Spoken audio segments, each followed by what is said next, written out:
De hoje, Theo.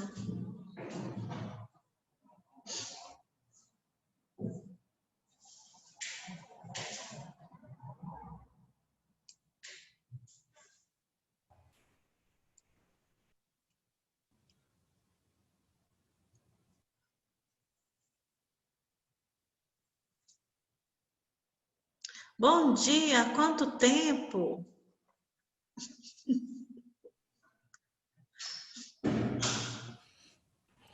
Ana Luísa Faz aproveitou. meses, né? Faz muito tempo. Ana Luísa aproveitou para lanchar.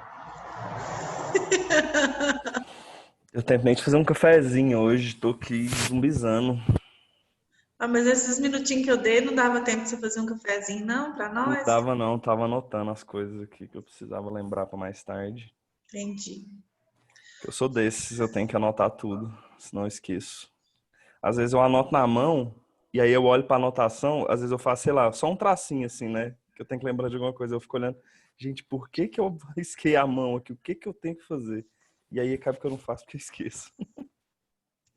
Tem uma coisinha que você usa que influencia na sua memória, mas eu não vou falar nada. Ixi, começou. Começou. Ai. Adora quando eu tô nesses momentos, ó, Tati. Aqui, ó. Olha lá, tem lógica, não. Ama. Olha lá. Não gosta não, tá brava com o pai. Não quer não. Vixe, ganhou unhada no nariz. Pessoal, vou compartilhar a tela. Eu mandei. Peraí, deixa o caminhão passar.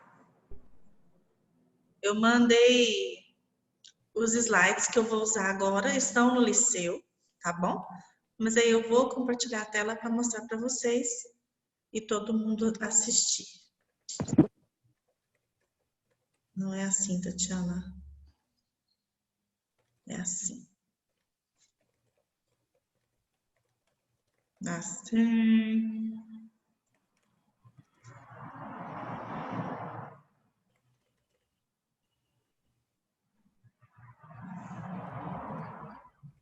Qual que é a diferença entre psicologia escolar e psicologia educacional?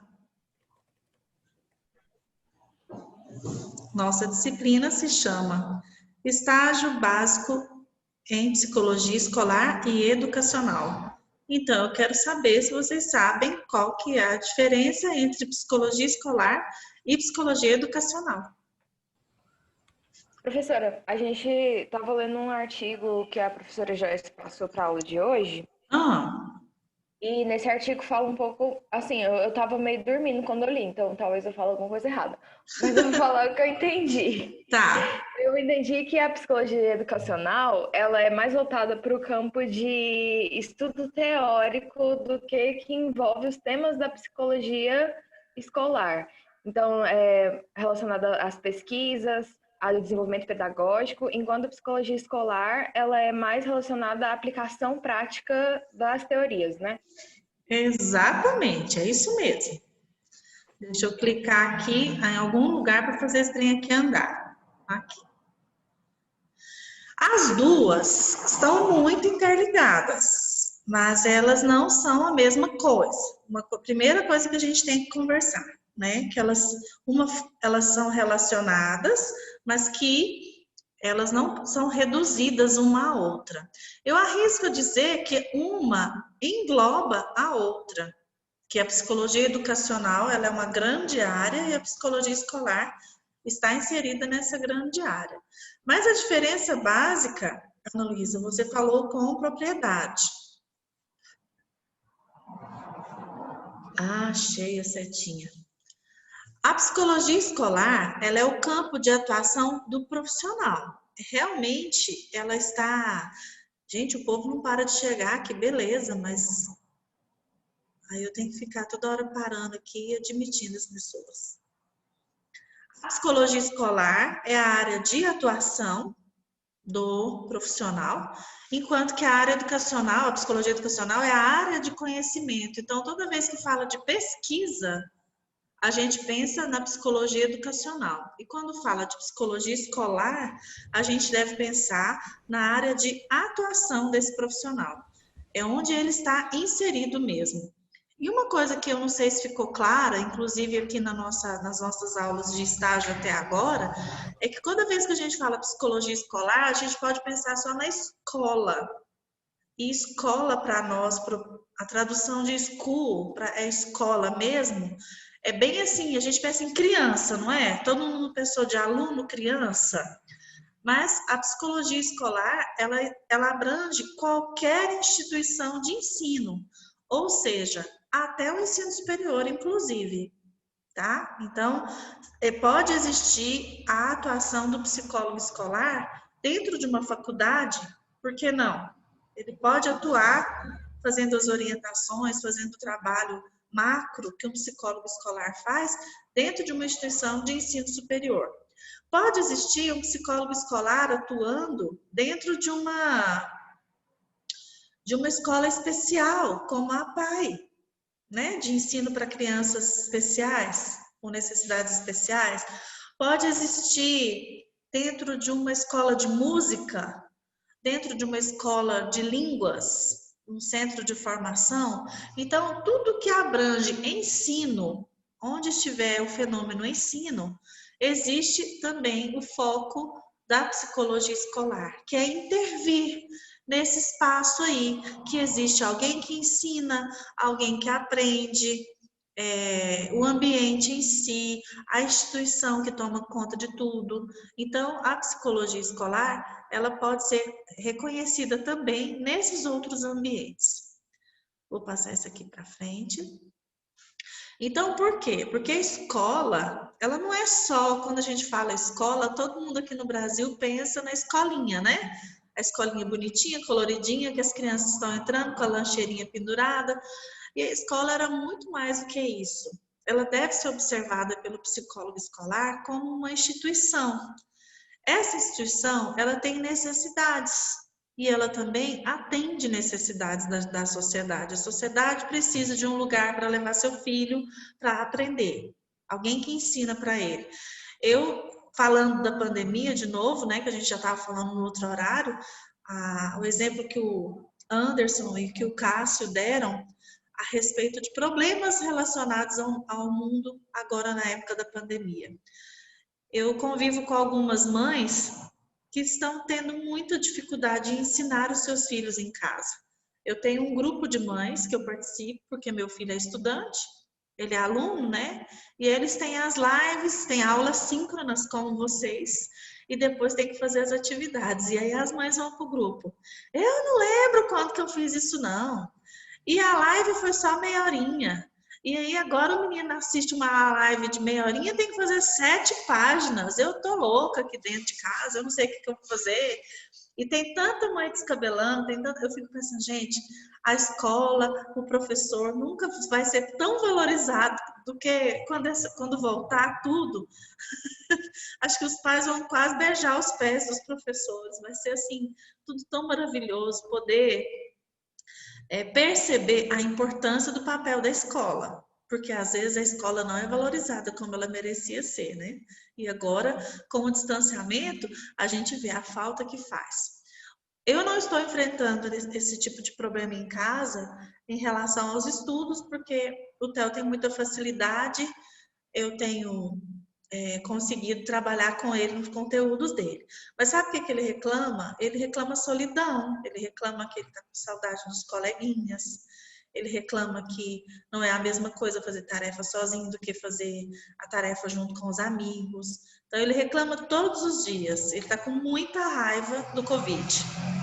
Ele está assim, muito revoltado.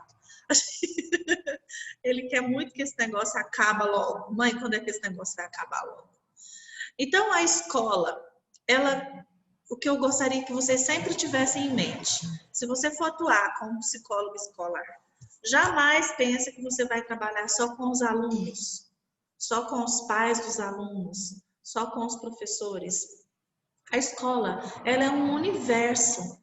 Existem muitos pontos que podem e devem ser trabalhados. A partir da próxima aula, nós vamos falar sobre exatamente isso, os focos de intervenção do psicólogo escolar. Então, nós vamos ter uma aula sobre o foco, que é o discente, que é o aluno, uma aula sobre o foco, que são os docentes, os professores. Nós vamos ter uma aula que vai falar sobre a questão dos pais, a questão dos funcionários administrativos. Quem mais que é personagem nesse cenário chamado escola? Aluno, pai de aluno, professor, funcionário administrativo, espaço físico, que a gente estava conversando na aula passada, que também as condições físicas, elas podem ser percebidas como importantes para a aprendizagem. Se a escola não tiver um espaço físico agradável, limpo, iluminado, bem iluminado, isso pode prejudicar o aprendizado. Bom, a história conta pra gente que a psicologia escolar, ela já foi identificada há muito tempo, a sua importância desde os períodos coloniais, inclusive veio junto com a pedagogia, dentro do mesmo, estudando o mesmo fenômeno psicológico. Então, quando a gente estava na aula de psicologia do trânsito, agora há pouco, e eu disse para vocês que o psicólogo do trânsito já tem essa função, essa área de trabalho, de atuação do psicólogo, já tem mais de 50 anos, o psicólogo escolar tem um pouco mais. Por quê? Porque um dos primeiros trabalhos reconhecidos do psicólogo foi na escola. Vamos pensar na escola, no Brasil. Vocês não tinham nascido, nem eu, mas como é que foram as primeiras escolas no Brasil? Quem é que estudava? Todo mundo estudava? Filho de rico, filho de pobre, todo mundo estudava? No período colonial? Só os brancos. Só os brancos e só os barões. Só os filhos dos barões estudava fora ainda. Exato. Não bastava ser branco não, Josué. Tinha que ser branco e rico. Sim. E rico. Então, tinha que... Os barões, como o Anderson falou, os filhos dos senhores de engenho iam para fora estudar. E se transformavam em doutores, né? Ou na área do direito, ou na área da medicina, se transformavam em doutores e voltavam para o Brasil, às vezes, para atuar como médicos, como juízes, advogados. Só que algumas obras que foram produzidas nesse período, dentro da área da educação, identificou vários temas que podem ser temas atuais, inclusive, de trabalho da psicologia escolar. Que temas são esses? Que podem ser foco da psicologia escolar.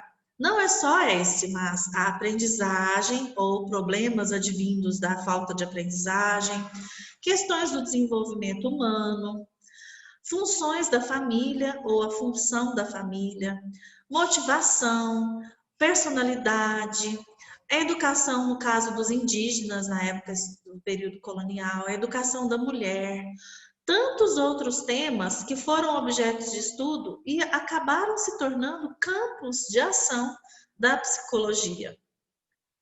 Vamos passar aqui embaixo. No século XIX, então, acabou sendo articulada a questão da área de conhecimento entre a pedagogia e a psicologia.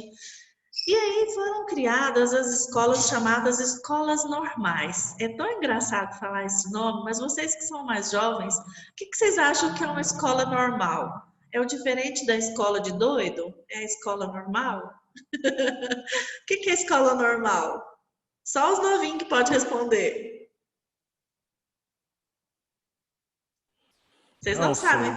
Vocês não sabem?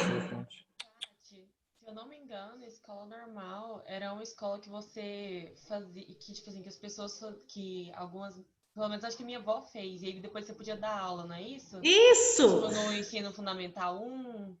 Isso, a minha mãe foi normalista. Ela estudou numa escola normal aqui de Anápolis. Aqui onde esqueci o nome daquela escola ali na Avenida Goiás, quase chegando na Praça do Ancião, tem uma escola bem da descidinha. Esqueci o nome de É uma um escola. estadual, né? Eu esqueci o nome também. É um estadual. É Lá, professor Faustino, Tati. isso, exatamente. Essa escola, na época que minha mãe estudava, ela era uma escola normal. As normalistas são geralmente mulheres. Os homens começaram a ter esse papel de professor um pouco mais tarde. As normalistas eram as mulheres, as moças que queriam estudar para ser professora.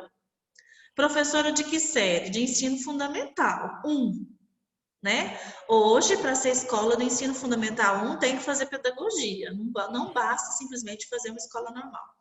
Quando eu fiz meu ensino médio, não é só minha mãe, não, as normalistas não são tão antigas assim, não. Quando eu fiz meu ensino médio no Couto, no Colégio Couto Magalhães, tinha a opção de fazer ensino médio científico, que era o ensino médio normal, e o ensino médio normal não, que vocês conhecem, né? E o ensino médio para o magistério, e que era o estilo da escola normalista. Eu fiz o magistério. Então, eu fiz meu ensino médio todinho para ser professora. Já dei aula em jardim, em prezinho. Essa coisa que eu tenho com criança é uma história bem antiga já, de gostar de criança, de gostar de desenvolvimento humano, de gostar de estar inserida no meio escolar. Tudo já faz parte da minha história de vida mesmo, de formação. Então, aí no Colégio Couto Magalhães tinha essa opção entre o científico e o magistério. Eu fiz o magistério. Qual que é a diferença? A gente já fazia estágio dando aula, já ia para o colégio, para a escola mesmo aí do Couto, dando aula, atuando. No primeiro ano a gente só observava, no segundo ano a gente fazia semi-regência, que era só ajudar a professora, e no terceiro ano a gente já fazia regência. O estágio já era dar aula sozinha, cada mês para uma turminha, primeiro, segundo, terceiro e quarto ano. Não tinha química, física e biologia. Não fiz esses 3. Não fiz. Perdi muita coisa? Perdi nada, não. Fiz o vestibular e passei e tinha essas matérias. Então, vai lá saber como que funcionava isso. Bom, a escola normal, ela foi um princípio, então, para mostrar que para se dar aula, para se trabalhar numa escola, tinha que ter acesso a um conhecimento diferente. E esse quadro de psicologia escolar, como é que ele foi surgindo, né? A área específica da psicologia no Brasil, ela começou a despontar como ciência já lá mais para frente, mas em 1930, a gente sabe que a psicologia no Brasil ela já começou a se estreitar com a área da educação. Se estreitar que jeito? É conhecido já o campo de atuação da psicologia que começou a surgir dentro da educação com o serviço de orientação educacional. O que é orientação educacional? É o famoso teste vocacional. É a famosa orientação para a escolha de qual vestibular vai se fazer. Então, já começou a ter orientação infantil e orientação profissional como campo de trabalho na psicologia. Aqui continua uma historinha de São Paulo. A psicologia educacional, então, só um minuto que eu vou pôr o computador na tomada. Vocês devem ficar se perguntando assim, por que a professora já não liga esse computador na tomada no início, toda vez no meio da aula? Porque senão vicia a bateria, ué. O computador tá carregadinho, eu só ligo na tomada na hora que ele pede para ligar, tá bom? Concordo, professora. Psicologia escolar e educacional como campo de atuação da escola, ela inicialmente ela adotou o modelo clínico de intervenção. Então, o que eu disse para vocês em aulas anteriores, que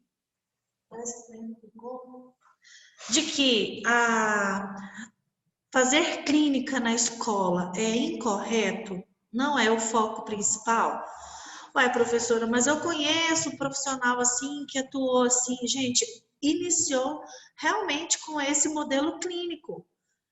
Os primeiros papéis que a gente pode observar de psicólogo trabalhando na escola era para fazer essa intervenção, para tentar entender por que a criança tinha problema de aprendizagem, por que ela tinha problema de adaptação, fazer o teste. O principal teste, um dos principais testes conhecidos pela área da psicologia escolar, era o famoso teste de prontidão, que era para perceber o nível mental da criança. Então, existiam algumas escolas que a criança só era matriculada na alfabetização, conhecida antigamente como prézinho, só era matriculada na alfabetização se ela fizesse um teste de prontidão. Que teste de prontidão é esse? Não é simplesmente prontidão cognitiva, não, para saber se a criança tinha um nível intelectual adequado. Era um teste de prontidão também emocional, era um teste psicológico mesmo. Então, uma das primeiras atividades, uma das primeiras formas de atuação do psicólogo escolar foi trabalhar com o teste de prontidão. Inclusive, até pouco tempo, isso era bem confundido e as pessoas pensavam que o trabalho do psicólogo escolar era esse, se resumia a fazer alguns testes. Bom, mas percebeu-se que não é só esse o foco do psicólogo escolar, e também responsabilizar a criança e a família, dizendo que ela tinha alguma ordem emocional. Já pensou você dizer para a família, não, ela está inapta, ela não está pronta para a alfabetização. A criança não podia ser matriculada. Isso era estigmatizar bastante, né? Isso era uma forma de preconceito, porque a criança talvez ela não estava pronta, mas ela está em desenvolvimento, ela poderia entrar e ser incluída. Já a gente podia pensar já num projeto, num programa de inclusão para esse período lá atrás, porque que pena, né? A criança não é uma criança especial, a criança não tem nenhum problema de necessidade, de transtorno, mas ela não estava pronta ainda. E aí, o que podia ser feito? Ela podia ser acolhida, ela podia ser respeitada e ser aceita com o perfil que ela apresentava. E aí sim se desenvolver, esse trabalho se desenvolver. Mas isso não era algo observado na época. Mas o tempo foi passando e o papel, a atuação do psicólogo escolar foi, portanto, se modificando. Em 1962, no Brasil, a profissão do psicólogo foi regulamentada. Então, passou a ter cursos específicos de psicologia no Brasil. E realmente, ainda nessas primeiras décadas de ensino no Brasil, as principais áreas de atuação do psicólogo era a área clínica, educacional e o trabalho. Ou seja, se formavam psicólogos para trabalhar na escola, nas empresas e para fazer atendimento clínico. Então, eram as únicas áreas de atuação para as quais se formavam o profissional da psicologia. E aí, com a regulamentação da profissão, o campo da educação, que antes era visto como o mais importante de desenvolvimento da psicologia, ele começou a se tornar algo secundário. Os profissionais que se formavam fazendo psicologia, eles não queriam mais trabalhar na escola, eles não queriam ficar lá fazendo um teste para ver se a criança era pronta ou não, apta ou inapta para estudar. Eles começaram a ter uma visão um pouco mais ambiciosa e a preferência dos alunos e dos profissionais começou a ir mais para o campo do trabalho, que é o RH, a psicologia organizacional, e o campo da clínica, que é o atendimento tão sonhado até hoje da grande maioria dos alunos do curso de psicologia. Bom, talvez seja por isso uma das explicações para essa modalidade que a psicologia escolar ganhou, esse modelo clínico terapêutico, essa ideia de trabalhar como clínico, talvez aquela pessoa que não atendesse numa clínica, não fosse um psicólogo clínico, talvez um pouco frustrado, porque não trabalhava, não atuava nessa área, atuava na escola, que era a área que tinha para ele trabalhar, e ele começou a trabalhar com essa forma clínica terapêutica. É por isso que a psicologia escolar, inicialmente, acabou perdendo esse seu papel verdadeiro, a sua função ideal, e passou a clinicar. Por isso que tem muitos psicólogos, inclusive até os dias de hoje, infelizmente. Se vocês observarem, se vocês fossem nas escolas observar, vocês iam ter oportunidade. Aqui em Anápolis nós temos psicólogos atuando nas escolas e, infelizmente, ainda dentro desse modelo de psicologia clínica na escola, que não é o ideal, não é o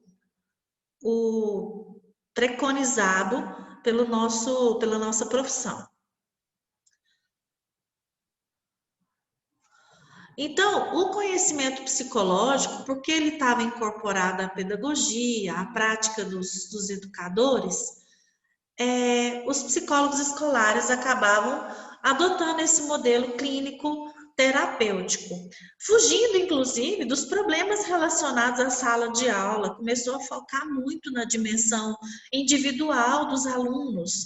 Qual que era o problema dele? Será que ele tinha um distúrbio? Será que o problema dele é com a família? Essa vontade de patologizar demais, imitar muito o modelo médico, de descobrir problema na escola, ao invés do psicólogo escolar trabalhar na escola de uma maneira com a psicologia positiva, por exemplo, vamos trabalhar respeito, vamos trabalhar solidariedade, vamos trabalhar a amizade, princípios, né, fundamentais para a vivência dos alunos.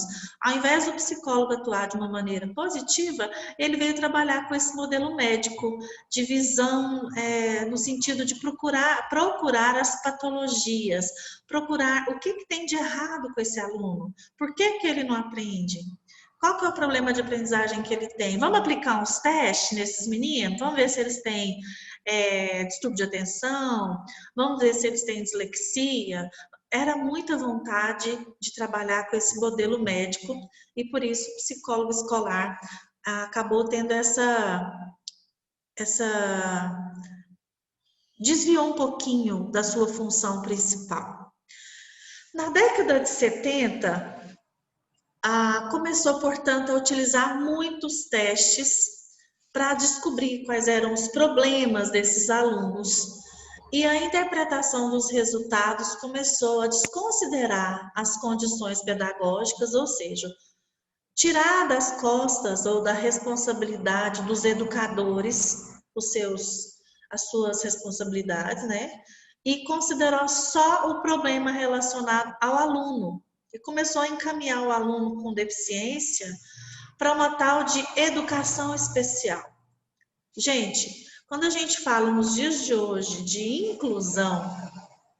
inclusão verdadeira, inclusão escolar verdadeira, é aquela que o aluno, mesmo que ele tenha alguma necessidade especial, mesmo que ele tenha algum distúrbio de aprendizagem, ele está inserido na sala de aula regular. Eu não sei se quando vocês eram adolescentes ou crianças, vocês já perceberam que tinha sala especial. Tem algumas escolas que tinham a tal de sala especial. Que sala especial era essa? O governo implementou o programa de inclusão escolar, que todas as escolas tinham que receber crianças especiais, com vários tipos de problemas, crianças que tinham necessidades especiais de vários níveis. A escola mal preparada, os professores não treinados, não sabiam o que fazer. Como que vai colocar uma criança que tem... Como que fazia isso antes, tá? Porque hoje em dia já estão fazendo da maneira certa. Como que vai colocar uma criança que tem síndrome de Down junto com as outras crianças? Como que vai colocar uma criança que é surda junto com outras crianças? E aí a professora não era preparada para isso. O que inventaram? já que tem programa de inclusão, é obrigatório matricular essas crianças nas escolas, não pode negar a presença dessas crianças na escola, tinha que matricular. O que que fazia? Fazia a sala especial. Gente, isso é estigmatizar mais ainda. A criança ia para a escola, que todas as crianças vão, chegar lá, ela não ia para a sala do jardim, para o primeiro ano, para o segundo, ela ia para a sala especial. E aí essa sala teve tantos nomes pejorativos, tantos nomes estigmatizados, era a sala dos bobos, a sala dos doentes mental, a sala dos especiais, enfim, excluía mais do que incluía. Mas, infelizmente, o psicólogo escolar ainda se calou nessa época e não lutou por essas mudanças necessárias, né? Porque a gente sabe que hoje a inclusão acontece, tem que acontecer da maneira correta. Como que acontece? Uai, professor, então como que é? Aliás, eu vou perguntar para vocês. Como que faz, gente, com a inclusão? A gente vai falar sobre inclusão mais na frente, mas já para semear um pouquinho essa reflexão entre vocês. Como que faz a inclusão? Matricula a criança autista junto com as outras crianças? Matricula a criança que tem síndrome de Down junto com as outras crianças? A criança surda, a criança cega? E aí, o que vocês acham? Ô, Tati. Tá baixinho, Roberto. Aumenta um pouquinho seu microfone. Melhorou? Aí, melhorou. Então, não, eu só queria falar da minha experiência com as escolas especiais, né? As salas. Eu dei palestra demais nessas salas, nas escolas. É interessante assim, quando quem me convidava já falava assim, não, você não precisa preocupar, não. Qualquer coisa que o senhor fizer lá com eles não têm aula mesmo, eles não estão aqui muito para aprender, é uma exigência do governo. Então, o senhor pode ir lá e qualquer coisa, porque a gente tem que preencher o tempo desses meninos aqui. E, assim, era coisa muito interessante. Tinha crianças com muitas dificuldades, até mesmo, às vezes, com agressão, né, com os demais colegas. Então, era, assim, um tempo muito difícil. E, assim, me marcou muito. Muitas crianças, eles perguntavam, assim, tia, por que a gente não tem aula igual os outros, né? Tadinhos, né? E assim, como eu era só um visitante, só um palestrante, eu não podia falar, mas é interessante. Agora, essa pergunta que você fez aí, eu vou deixar os colegas responder, mas só queria instigar o seguinte, que no meio universitário, aqui na nossa evangélica, a gente tem muitas pessoas que são especiais. Estão em processo de inclusão, né? Sim, sim, sim. E aí, galera, como que faz? Tem jeito? Matricula esses meninos diferentes, especiais, junto com os outros? Tati, Eu acho que depende, né? Depende do quê? É do grau, né, da deficiência da pessoa. Eu estudei no ensino fundamental com um menino que era surdo. Sim. E não tinha muita diferença na hora da didática. Ele conseguia pegar, o professor tinha algumas técnicas para ajudar ele, né? Mas dava para ele acompanhar a turma normalmente. Mas dependendo do grau, por exemplo, autismo, alguma coisa assim, aí se for muito severo, eu acho que fica complicado. Mas se for uma deficiência um pouco mais branda, acho que não tem problema de uma inclusão. Tem que só ajustar um pouco para adequar, para que ele consiga aprender. Ok. Pelo menos é o que eu acho, né? Ok, vou comentar a sua fala já. Quem mais falou? Tati, eu conheço 2 casos. Um que a criança, dois casos, a criança é autista. Ela se desenvolveu bem, super tranquilo, só que tinha uma professora especial só para ela, uma professora só para ela. Só que na sala com todos os alunos. Então, ela tinha um desenvolvimento menor, mas ela conseguia acompanhar porque tinha uma professora só para ela, ali do lado. E no outro caso, a professora dava remédio para a criança dormir na sala. Não consigo esconder a minha reação. Não consegui esconder a minha reação. Essa, para mim, Imagine quando a mãe ficou sabendo, porque a criança ela não dormia em casa, ela não dormiu em nada. Aí uma mãezinha que também, que era amiga da mãe da criança, falou: Nossa, o seu filho, eu fui lá, seu filho estava dormindo na escola. Aí ela, meu filho não dorme de dia, principalmente na escola, né? Leva o Aí menino para ela a escola para gastar energia e vai põe o menino para é, dormir. aí ela começou a ir em horários alternados e o menino sempre dormindo. Aí uma outra pessoa falou da escola, foi, não, a professora dá remédio, porque diz que é muito custoso, dá trabalho, e ele dormindo é melhor, pra não atrapalhar a aula. Ela processou a escola, Rayane? Eu não sei, aí eu não perguntei, não aprofundei, mas não Gente, isso é sei. cabível de processo, isso é um absurdo. Ela não tem autorização para dar, nenhuma escola pode dar nem de pirona para a criança. Se a criança está com febre, se a criança está fazendo algum tratamento, ela tem que levar o remédio de casa para a escola com a prescrição, para alguém dar esse remedinho para ela. Nossa, isso contrariou tantas regras, tantas leis. Isso que ela fez é crime. Eu não sei se a escola tinha ciência disso. Eu sei que ela foi demitida. Agora, eu não sei se a escola foi processada ou se tinha ciência do acontecimento. Nossa, eu fiquei, não consegui esconder minha indignação. Alguém mais quer falar como que acha que é o processo de inclusão? Não? Então, comentando a fala do Vinícius.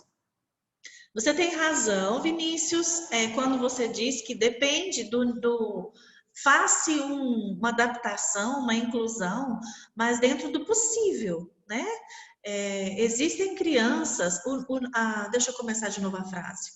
A síndrome de Down, por exemplo, ela existe e a gente pode perceber que existem níveis, né? Tem um nível mais leve, que ela consegue conviver com crianças do ensino regular e ela acompanha a turma, ela teve um desenvolvimento similar, idêntico a uma criança que não tem nenhuma síndrome comparada com ela. Mas já existem alguns que não conseguem amarrar o cadarço, não conseguem trocar de roupa sozinho, alguns que não conseguem nem se alimentar sozinho. Então, esses realmente que têm mais dificuldade, eles vão ter que estudar numa escola especial que atenda às suas necessidades, que são muito especiais. Agora, essas outras crianças que conseguem acompanhar o ritmo, tanto físico quanto cognitivo, da sala regular, elas podem sim ser matriculadas e inseridas, incluídas no ensino de uma escola regular. E aí, acompanhando a fala da Rayane, o exemplo que ela deu, quando existe uma criança com necessidade especial dentro da sala de aula, precisa ter uma pessoa específica para acompanhar essa criança. Então, se é uma criança, como o Vinícius colocou, que tem problema de audição, depende do nível de problema de audição dela. Se ela usar aparelho, ok, ela consegue acompanhar. Talvez ela não use aparelho e ela é completamente surda, mas ela lê lábios. Então, a professora tem que se atentar a sempre estar falando, olhando de frente para ela, porque se virar e falar para o outro lado, ele não vai ver o que a professora está falando. Mas já existem alguns casos que há necessidade do tradutor de Libras. Na nossa faculdade, como o Roberto colocou, nós temos processo de inclusão de vários alunos. Eu já dei aula para um aluno surdo e tinha na nossa sala uma intérprete de Libras o tempo inteiro. Ela ficava do lado dele, interpretando as aulas, fazendo sinais, e ele assistia, ele entendia todas as aulas. Quando ele tinha alguma pergunta, ele fazia para ela verbalizava a pergunta para mim, e assim por diante. Agora, eu achei muito interessante o dia que eu pedi para eles apresentarem trabalhos de grupo, e a gente está acabando, estou no último minuto. Quando acabar, a gente volta no mesmo link para encerrar. E ele foi para frente apresentar o seminário. Aí ele fez os gestos e ela falou a apresentação dele. Mas olha, mesmo assim, ele não se sentia incluído. Ele disse que o sonho dele é que os colegas aprendessem a linguagem de sinais para conversar com ele, sem a necessidade da intérprete, porque às vezes ele queria falar mal do professor, falar mal da aula, fazer alguma crítica, e não tinha jeito, como é que ele ia fazer com a intérprete, que era uma professora também? Então ele queria se sentir incluído. Tati, Ah, vai cortar, lá mas no pode colégio que eu falar. estudava, justamente tinha isso. Tinha uma aluna que era surda e muda, e aí tinha a intérprete dela na sala, e a turma toda aprendeu Libras para falar com ela, porque ela não se sentia incluída. E